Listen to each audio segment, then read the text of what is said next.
இந்தியாவின் முன்னாள் குடியரசு துணைத் தலைவராக இருந்த ஜெகதீப் தன்கர் ராஜினாமா செய்த நாள் முதல் மாயமாகிவிட்டதாக காங்கிரஸ் உள்ளிட்ட எதிர்க்கட்சிகள் விமர்சித்து வந்த நிலையில் தற்போது அவரது இருப்பிடம் குறித்த தகவல் தெரிய வந்துள்ளது. ஒட்டுமொத்த இந்தியாவையே பதற செய்த மாஜி துணை ஜனாதிபதி இத்தனை நாட்கள் எங்கே இருந்தார் என்பதை பார்க்கலாம் சற்று விரிவாக. இந்தியாவின் குடியரசு துணைத் தலைவராக இருந்த ஜெகதீப் தன்கர் தனது பதவியை அண்மையில் ராஜினாமா செய்தார். இந்தியாவின் 14வது குடியரசு துணைத் தலைவராக 2022ஆம் ஆண்டு ஆகஸ்ட் மாதம் பதவியேற்ற நிலையில் 2027 ஆகஸ்ட் 10ஆம் தேதி வரை பதவிக்காலம் உள்ளது.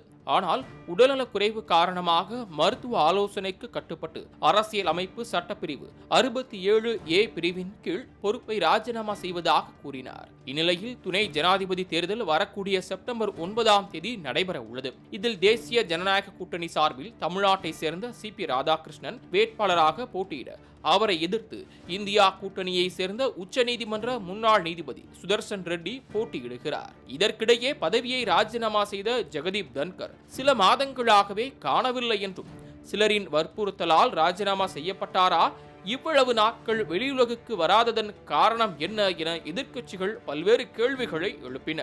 இது பற்றி சில வாரங்களுக்கு முன் மூத்த வழக்கறிஞரும் மாநிலங்களவை எம்பியுமான கபில் சிபில் லாபட்டா லேடிஸ் கேள்விப்பட்டிருக்கிறேன், ஆனால் லாபட்டா வைஸ் பிரசிடென்ட் இப்போதுதான் கேள்விப்படுகிறேன் என கூறியிருந்தார். 2 மாதங்களாக காணாமல் போன ஜெகதீப் தன்கர் பற்றி வேண்டுமென்றால் ஆட்குணர்வு மனு தாக்கல் செய்து விடலாமா என்றும் வினவினார். இது மட்டுமல்லாமல் ஜெகதீப் தன்கர் உயிருடன் தான் இருக்கிறாரா என்ற கேள்விகளும் எதிர்க்கட்சிகளிடையே எழுந்தது. முன்னதாக ஜெகதீப் தன்கர் ராஜினாமா செய்ததாக கூறப்பட்ட அன்றைய நாள், அதாவது ஜூலை 22ஆம் தேதியன்று என்ன நடந்தது என்பது பற்றி காங்கிரஸ் பொதுச் செயலாளரும் ராஜ்யசபா எம்பியுமான ஜெய்ராம் ரமேஷ் என்பவர் முக்கிய தகவலை வெளியிட்டார். ஜூலை 22ஆம் தேதி ஜெகதீப் தன்கருடன் ஜெய்ராம் ரமேஷ் மாலை 5 மணி வரை உடன் இருந்தார். பின்னர் வீடு திரும்பிய ஜெய்ராம் இரவு 7:30 மணி அளவில் தொலைபேசியில் பேசியிருக்கிறார். இதற்கிடையே உடல்நலக் குறைவு காரணமாக மருத்துவமனையில் சிகிச்சை பெற்று வந்த தன்கர் ராஜினாமா செய்ய போவதாக ஒரு முறை கூறியிருந்தார். ஆனால் ஜெய்ராம் ரமேஷை அன்று சந்தித்த தன்கர் ஆண்டவன் ஆசீர்வாதத்தால் 2027 ஆகஸ்ட் மாதம் வரை பதவியில் தொடருவேன் என கூறியிருந்தாராம்.